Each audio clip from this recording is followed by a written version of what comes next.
we're going to start the first stage of our Christmas puddings. This is a good time to get started on those because it's a process worth investing in, and it takes time to mature. And that time will be over the next couple of weeks and months as the evenings draw in and things get colder, and the leaves start falling off the trees. So the start of this process will come to fruition for Christmas, and you'll have a lovely pudding to enjoy at the end of it. So without further ado, we'll hand you over to Dave. If you have any questions, please ask them, shout them out, or leave them in the chat and we'll address them as we're moving along. If you need us to slow down at any point, please just raise your hand or let us know. And we'll go back. Shout at me, basically. It'll do fine. All right. Now, Christmas pudding. It's a weird time to talk about it, but classically it was always made in the autumn season, the start of it. That's when all the fruit was in harvest. So just to show you the end result of what it is, I showed it a week before. This is my last year Christmas pudding. We're going to get one of these pudding molds. You can find them on most shops. And this plastic, we're going to steam them inside it in a slow cooker. Not this weekend, the following weekend. But this is the end result. Oh, wow. No, this smells, and still does smell absolutely fantastic. So I hope you enjoy me on this now. So we'll take a week to mature the fruit itself. So what we're going to do is get raisins and sultanas. Sorry, get my scales out. This is one of my favorite parts, actually, doing this. We're doing 170 grams raisins and sultanas. So 175 raisin. If you got the link to the thing, the recipe is exactly as I sent it. If you have any questions right around, 175 sultana. What's the difference between them? It's a different type of grape, basically. Oh, raisins are dried red grapes, and sultanas are dried white grapes. Hey, John. Oh no, I forgot nearly. So we got some mixed fruit, mixed peel. Sorry, mixed peel is just orange rind. Yeah, just a little Christmassy flavor going through here. 100 grams. I got these little containers that come in perfect quantities. So 100 grams straight in. Got all of it. And glazed cherry, 100 grams again. Straight in.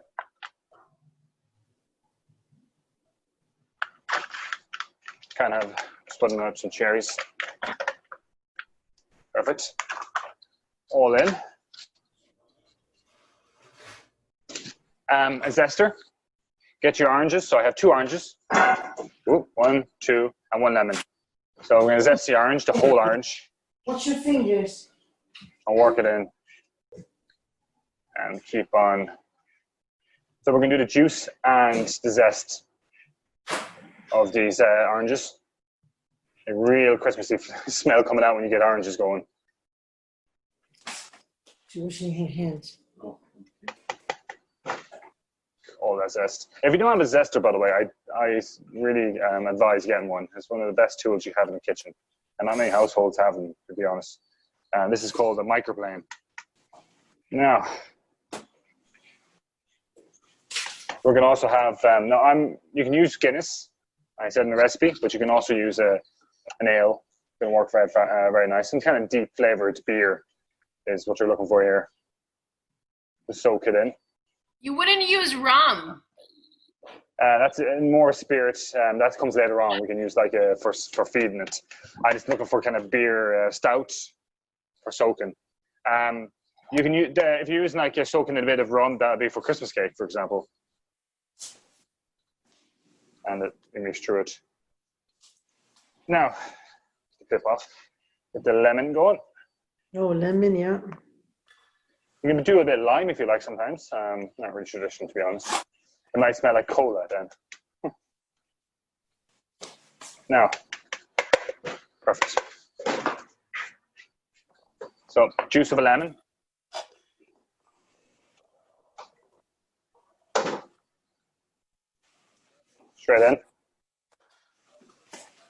Use a spoon or a juicer if you have one.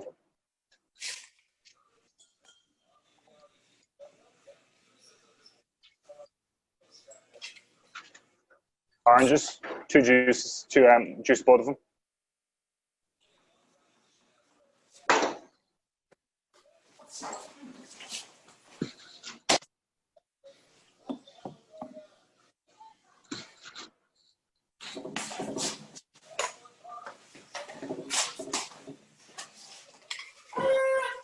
Oh, these are very juicy oranges. Yeah, they are. They're very hard to find usually. I don't usually get the best juice in oranges in Ireland. Gremlins have been around again. And then we're going to add our stout and spices. I'm going to use the ale.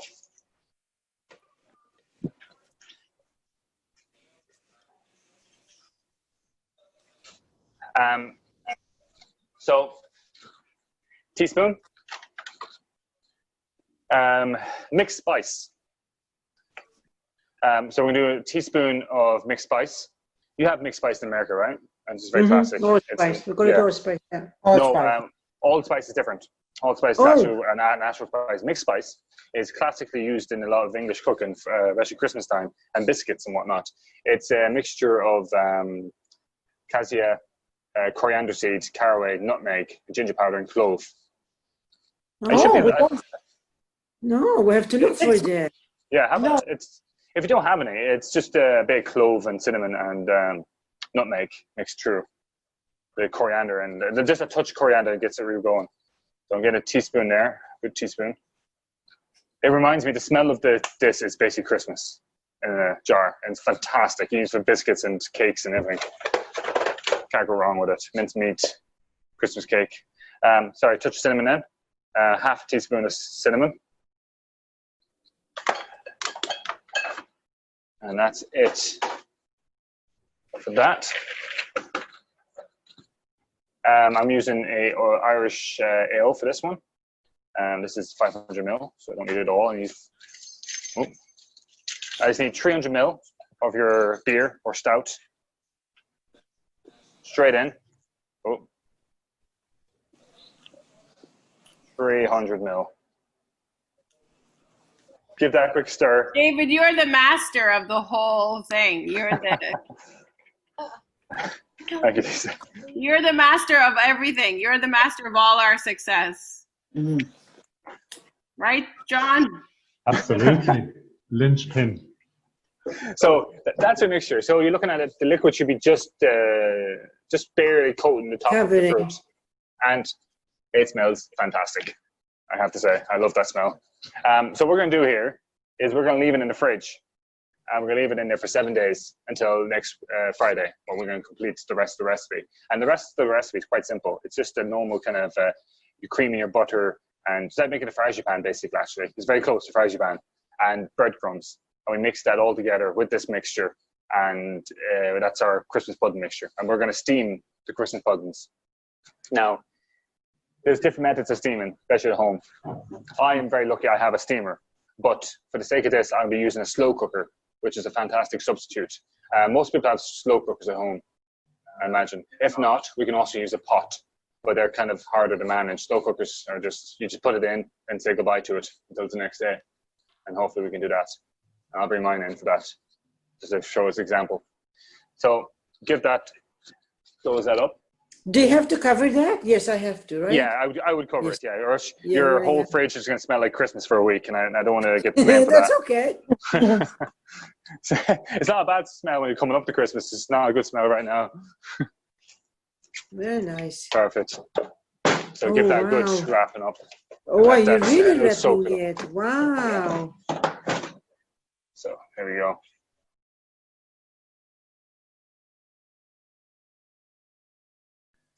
All right, guys, welcome again. This is our last episode of the season, and September, Christmas pudding. I know we're gone to the first stage of it. I'll give you guys a look, what it looks like in this camera here. So this is the fruit that I soaked with sultanas, raisins, dried peel, cherries, an ale, an Irish ale we have here, the zest of an orange, the zest of a lemon, and the juice from the orange and lemon, and also some mixed spice of cinnamon, clove, and nutmeg. And I wish you guys could smell this because it actually smells like Christmas in a bowl. There's no way to put it. It is unreal. It's so strong and so pleasant at the same time. The rest of the orange that's come through. So you can see it was actually submerged when I left it, and now it's all soaked in. There's a bit of liquid left in the bottom, and it's kind of thickened slightly from the raisins. This is perfect. This is where I wanted to be. You always want that little bit of liquid left because that's going to be soaked up by the breadcrumbs, and it gives a nice moist pudding. So straight away, I'm going to get ready with the breadcrumbs, and I need 175 grams of that. So I'm going to get that started. I'll make some fresh breadcrumbs, just using a food processor. Yeah, so I'll make some breadcrumbs.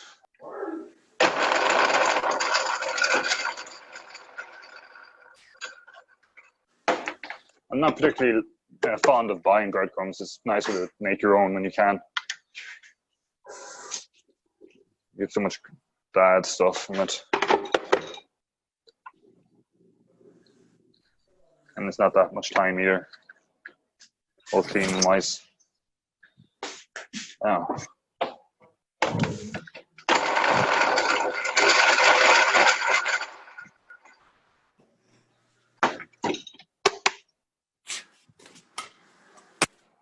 Just a little bit more.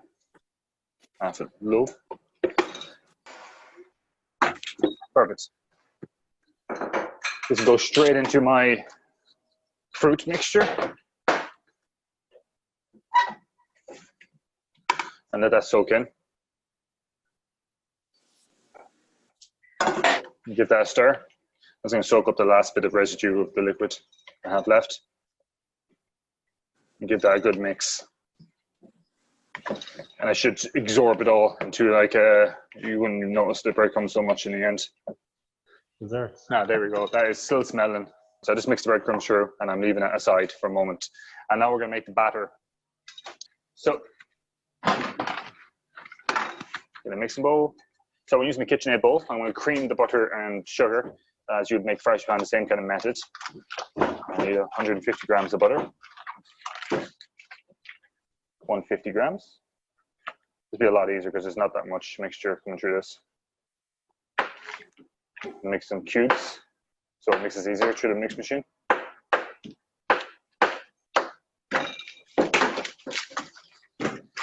Soft brown sugar, equal amounts.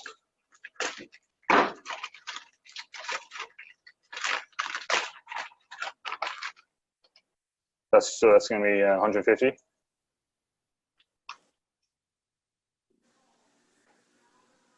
There we go. And in with the paddle.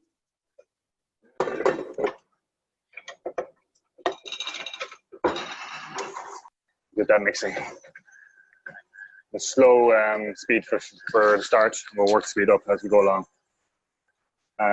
The soft brown sugar is quite fine as well. It's like caster sugar we have here. I'm not sure what to call it in America. It's very fine. Not like your brown sugar for coffee. You wouldn't use it. And also this is a pure sugar cane, so I'm going to cheat a little bit here.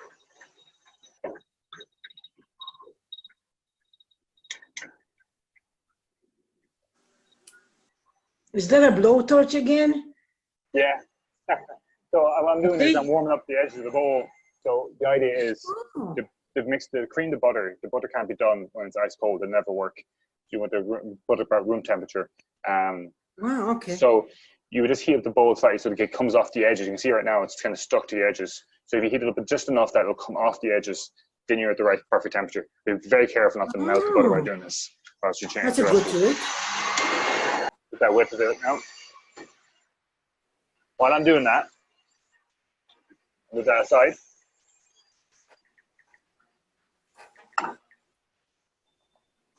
I'm going to weigh out 100 grams of almonds, ground almonds. I'm going to throw it straight in. Bring that down for a moment. So I've got the ground almonds and it's got that through as well. You can do that at any stage. There's nothing special about that. Almonds it comes out with a lovely flavor. You don't have to do much with it. When you cook it over for a very long period, it's just going to release a lot of flavor, believe it or not, through Of course, yeah. almond. Because, almond just needs that bit of love and care of this slow timing. So almond, orange, cinnamon, they're all fantastic flavors that work together very nicely. So.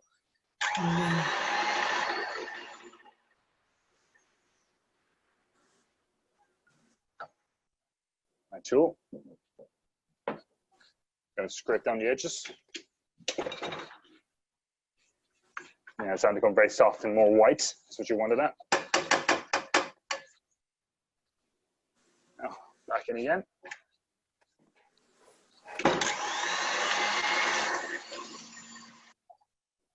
So this is kind of tricky because you want to get it just the right amount that when you put the egg in, it won't split. It's going to emulsify into it and makes it very light kind of batter. This is very important for your Christmas pudding. The method is very important. So that's very light now. I'm going to add my egg. So I'm going to add one into it.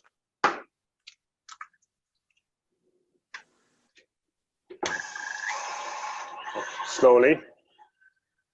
Bring up the speed. Bring down the speed. You can see it's all mixed in through. I'll bring it over.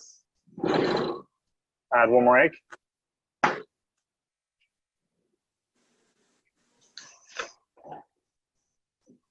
And slowly bring up the speed again. Pull back. Give that a minute. Or another real minute, but a few seconds. And you'll just notice that it's completely binded. Turn it off. And there we go. Nice and light, it's not split. Yeah. It's just one of those things, really. It makes the, once you split it, you lose all your air and everything you worked on. Put that, there we go, clean it off. Use every bit we got. Now,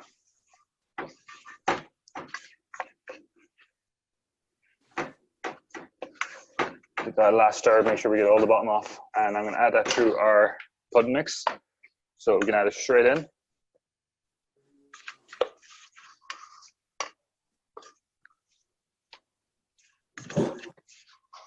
Like a mousse texture.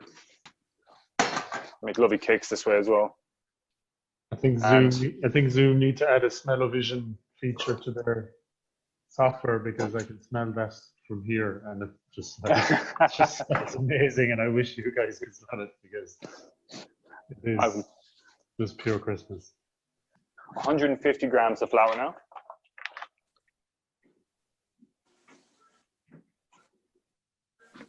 Okay. Yeah. Here we go. Oh, I needed it. Now you can use gluten-free flour here. It wouldn't make much difference. Straight in. I'm actually gonna get a whisk first, actually, because I'm always conscious. And it's very important, just always working with flour, conscious of lumps. And the best way, sometimes you don't want to sieve it, just get a whisk it around, and that will actually remove nearly every lump that you always have. Straight in. You're going to do it on the barbecue? I'm gonna work this by hand now. When you're done, if I'm not mistaken. I'll work it through.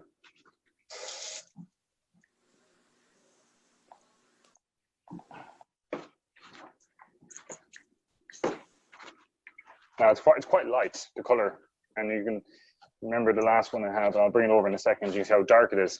The way to cook Christmas pudding is you can cook it for 3 hours. You can cook it for 2 hours. The longer you cook it for, the darker the Christmas pudding will be, and the more darker the flavors can be. I like my Christmas pudding very dark. So what I'm doing is I'm cooking mine for 12 hours in a steamer or slow cooker, and that's when you get that dark color. Now this color you can see here. If I steam that for 12 hours, I'll show you what it's going to look like. Here you go. That's steamed. So you can see the color difference, what's going to happen here. Yeah. So, pushing that aside, I'll get my pudding mold. Now, that mixture here is very, very nice. I can smell this all day if it happened. Oh my God, yeah. I'm going to get memories from this. And this is a 2-pint mold. I'm actually getting 2 out of this. I didn't realize I made that much. I haven't done that in a while. When I've made these, I was saying to John earlier, I've made this in, I usually make 4, and last time I made 400 of these in one batch. And you can imagine how much this would be. It was a tank. And I had my up to my elbow stirring it with a huge plastic glove. Yeah, it was a lot of work. It's a lot of hours getting that done. Wow. But it's a lovely product when you're finished. So doing this is quite a strange one for me. And when you make a batch, I mean, if you're making some, you would never really just make one. If you want to make it, I would honestly make probably double size of this batch here. Get the small pudding molds, and you can make them for friends and family. And it's a great gift, I think, for Christmas. If anyone to say, I made my own Christmas pudding, and here you go, you know? That's what I do anyway every Christmas. People expect food from me, not presents.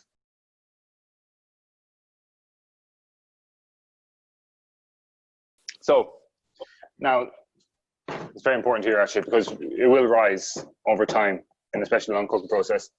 You leave about, I'm going to say, an inch off the top. I'm going to push it down a little bit here.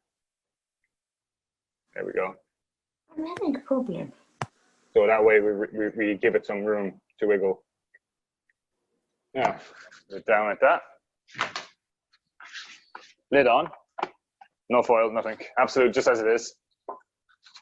Now, I'm going to get some water. Now, the best way to do this is with a slow cooker. If you have a slow cooker, I mean, I think nearly everyone has slow cookers at home nowadays. They're a fantastic little thing to have. You can actually set it on low temperature, put a lid on it, and sit it on the bottom of this, and have something slightly under it, a metal object, just to keep it off from the bottom. And just put the lid on it and leave it there. Exactly. And it will cook over a very long time. All you have to do there is check, make sure, because some of the slow cooker seals around the lid are kind of loose, and it will lose a lot of steam over time, so especially in a long time. So you'd want to keep an eye on it and keep adding steam, but even then you won't burn, it won't die. It's because it's all controlled temperature from a slow cooker. Compared to doing like I'm doing here with gas. Trying to get the gas on. I thought the whole idea is that you steam it, Dave. Yeah. Yeah. Or is it? Oops, sorry. Say again, sorry? Is it like when you're slow cooking it though? Are you putting it on? Yeah, it's all done by steam. It's steam. The water on the bottom, that'll cook it all around. Exactly. And the water itself, we call it a bain-marie in culinary. Yeah, bain-marie. It will control the temperature to be 100 degrees and nothing above that, because steam will control that temperature. So you're getting that heat from. Steaming wise, you don't actually want the steam itself. You just want to control that 100 degrees, and this is the best way to do it. So like I'm just putting this thing under it. You can see here. Got water in there. Put the lid on there. This tray on top. Like that. And pop the lid on top of that. Perfect. And that's as simple as it is. Now, all you have to do there is check it now every few hours to make sure you still have water. Yeah. And when you keep the lid on it, you're holding it, you make sure it doesn't get any excess liquid, because, the lid, obviously the steam will come to the top and then it'll start dripping into your Christmas pudding. This will control the temperature, and without getting it's all damp, I suppose. And it will rise. The Christmas pudding, this will rise, and it will come up to the just top of the lid by the time it's cooked. But this keeps it all. That's actually, to be honest with you, I didn't actually check this. This is actually a perfect pot for the job. The lid is perfectly where it should be. So I'm going to move that across and pop this onto the gas. And that's how we start the Christmas pudding. I'm going to give you an example now of what it looks like when it's finished. You have to start it first. I mean, and chop this up for a while. So this is one I prepared last year. And you can see it was never put in the fridge. It maintains, you don't need it to, as long as it's fed correctly. We'll go through that now in a moment. Oh, it feels wrong. It feels like, you're opening up some bottle of wine that's been there for years, There you go. Still moist in the center. It looks moist. Wow, yeah, it looks very moist. Yeah, it looks very moist. Oh, it smells just actually. It's very similar to that one, and no difference really. But it has a lovely complexion to it. Oh yeah. Mm-hmm. So the stage is what happens now is after it's cooked for 12 hours, you'll definitely notice the color. As I said before, it's about, you can do it for 4 hours, 8 hours, and 12 hours. I think they're the best to go for. I'm going for 12 hours, so I want a really dark color like this. And the more longer you cook for it, the deeper the color comes. Oh. What I'm going to do then, after it is cooked, give it 1 day to cool down, and then I'm going to open up so this being the pudding itself. I'm going to do a drop of brandy, and I'm going to let it soak. I'm going to let it soak into the top, and then close the lid.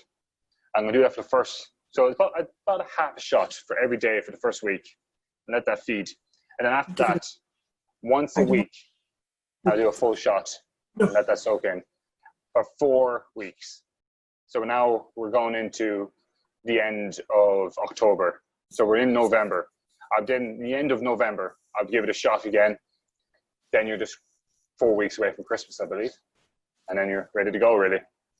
And So then, Dave, are you saying that if we see a lighter Christmas pudding, it's because it hasn't been steamed as long?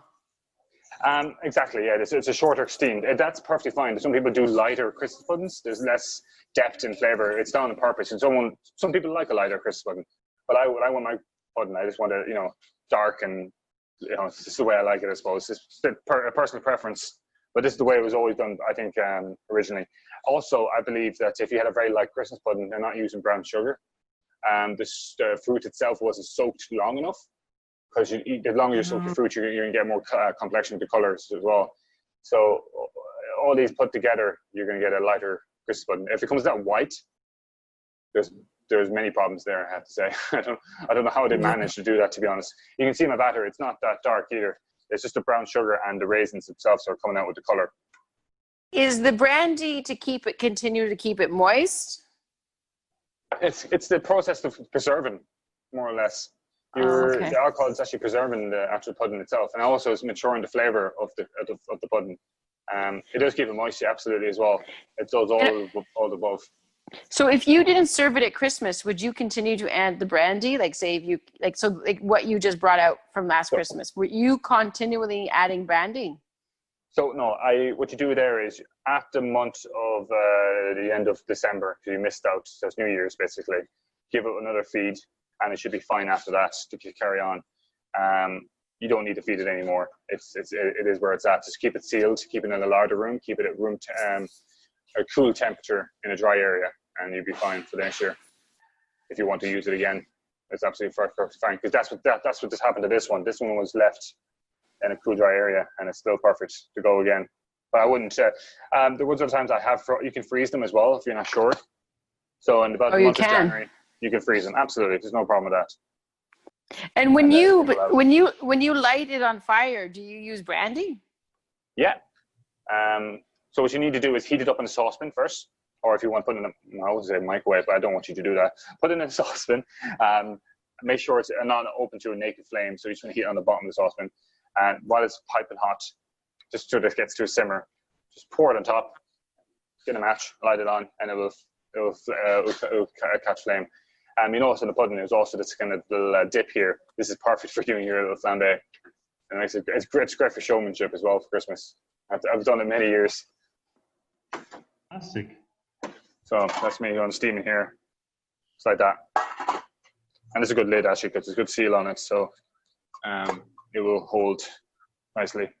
And it can be served with ideally with crème anglaise, which we made, I think, yes, our first week. Yeah. So the crème anglaise we made that for the frangipane tart is absolutely perfect for this. And you can also put a shot. If you make it slightly thicker, which I did, the same kind of recipe, you can put a shot of Hennessy brandy, Curator, any other brandy, or whatever liqueur you want really. Maybe a bit of Grand Marnier can work. That would be fantastic. Honestly, the best way to warm it up, and you could put it back in another steamer. I've done that. If you just want to have one of them, set up a steamer and all that, it's a bit of a hassle.